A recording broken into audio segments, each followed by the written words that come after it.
So ito okay na, solid na ang lamig niya. So umusok-usok pa. Yan, so lumalamig na lahat ng coils niya. Hanggang sa dulo, sa mataba. Kasi kanina nagyayelo dyan, itong ibabaw lang. So yun lang nagyayelo dyan kanina. Kasi kaya sobrang hina ng nire-generate niyang lamig, kaya hindi nagpo-frozen yung mga pagkain dito sa freezer. So ngayon, nagyayelo na lahat.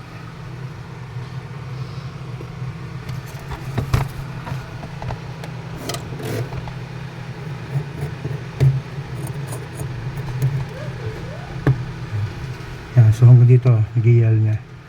So para solid yung lamig na hihigupin itong blower fan para magsisirculate dito sa loob ng freezer. Yan sa baba ito. So butas na yan, dyan bababa yung lamig papunta rito. Yan, para lalamigin yung pagkain sa baba. Yan, so okay na ito, masara ko na lang.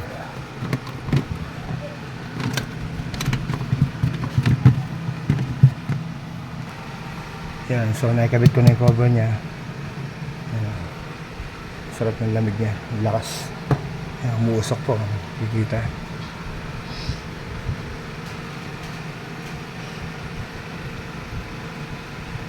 Yan, kikita sa video yung usok niya. Yan, so okay na ito. So ito yung naging problem niya na ginawa ko. Nagkaroon ng leak dito. Yan, kaya yung preo niya nawala o humina. Yan, hininan ko yung kanyang leak dito. Then nagkabit ako nitong access valve. Then after ko mag-vacuum and then karga ng preon, at 600 yung preon niya kasi inverter. Yan, okay na, solid na lamig niya. Ito yung naging problem niya, yung leak. Nagkaroon siya ng leak.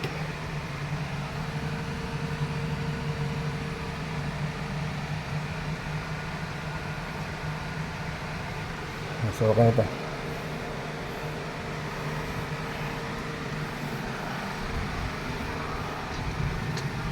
So umuusok pa.